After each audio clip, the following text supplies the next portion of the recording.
ND influencers are taking over the conversation on social media, from jumping on TikTok trends to myth busting and offering tips. Neurodiverse content creators are using social platforms to create their own communities and change the narrative. By sharing my drawings through social media, I hope to be able to create a space where people like me can feel less alone, where we can find community and connect through our experiences. I'm breaking the stigma because I present autism in a fun way. That's what it kind of started as, of people feeling less alone. And now, as I've kind of developed it a little bit more, it's been a lot of like, hey, we're going through this together. Let's be kind to ourselves. Let's be understanding of each other. Just sort of really trying to solidify a community. That's why I created the community that I did, is because I felt really alone and I just wanted to share my feelings with others and hopefully, build a connection that way, that we aren't alone and that we can relate to one another. Jacqueline Taylor is a 16-year-old from Maine who is using her platform to share her insights as someone diagnosed with dyslexia and dyscalculia. When I was 9 years old, I got diagnosed with dyslexia, and when I was 14, I was diagnosed with dyscalculia. And at the time of my second diagnosis of dyscalculia,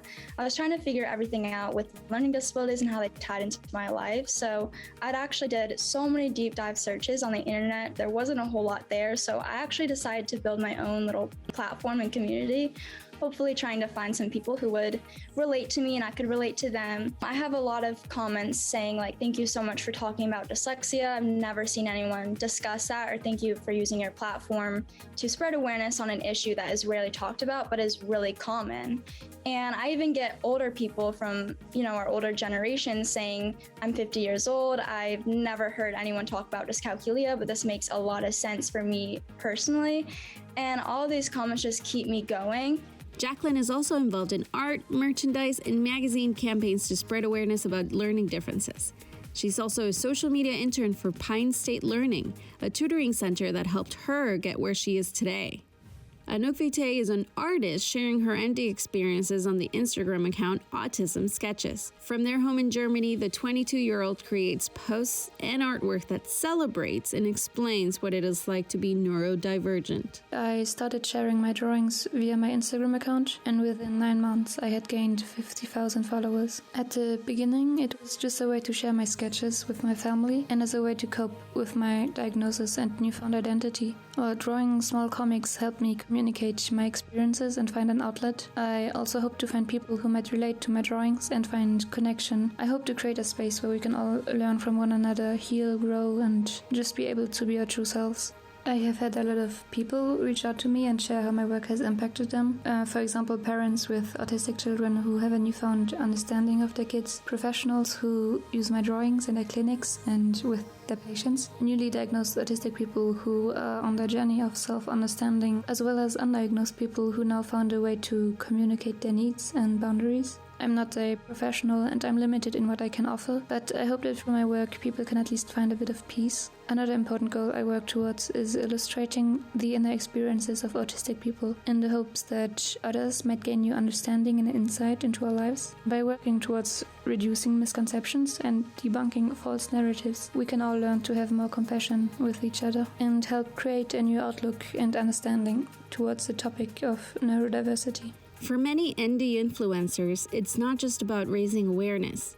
It's about encouraging acceptance. That's something 22-year-old Gillis Williams is passionate about. I started my business called Autism Chose Me, and I originally would go to schools and give lectures to students and the teachers at schools about autism and neurodiversity education.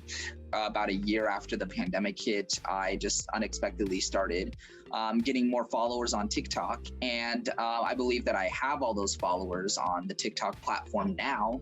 It's at, 100 plus K, is because a lot of people are recognizing autism, and I do it and present it in such a fun way. I'm breaking from the stereotypical norms that people have about autism. It's not just about being autistic, I would say. It's also about, me being, Black and autistic.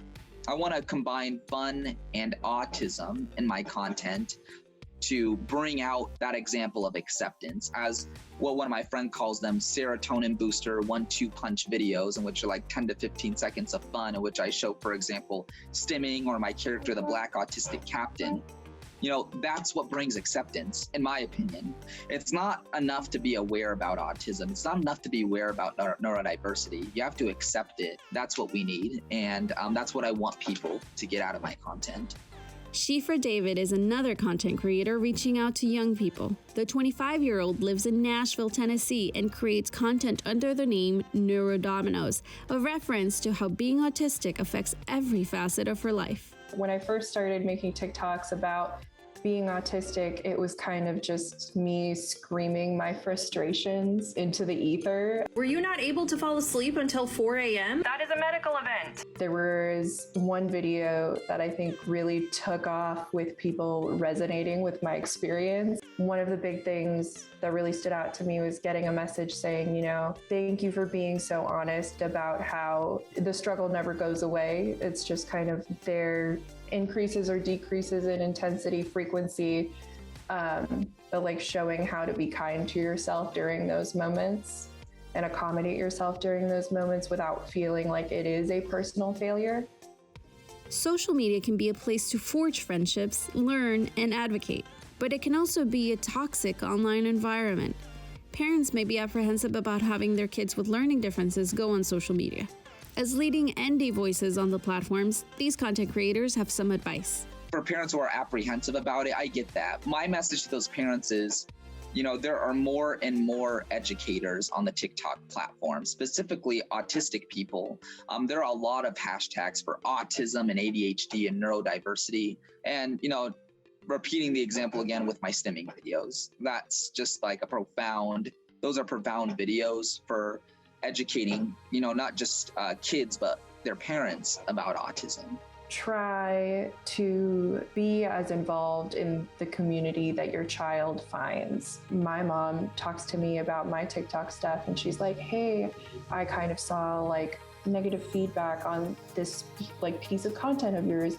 How are you feeling about that? How are you taking that right now? Are you taking care of yourself? Just staying connected, it really helped me feel safe and confident, even when it felt like in those moments my social media presence was taking a hit. I do believe that parents should allow their children to do that because, I mean, a lot of individuals say, like, I don't have a place to fit in. Well, social media can be a place to fit in if you go and find the right community and space. And parents can always look at their phone to see what this person is posting about and if it's helpful and if it will be beneficial in their life or if it will cause them stress or anything. So I think if they both have a say in it, then it will be beneficial to at least try that route of finding a social media community. For A World of Difference, I'm Luisa Ardila.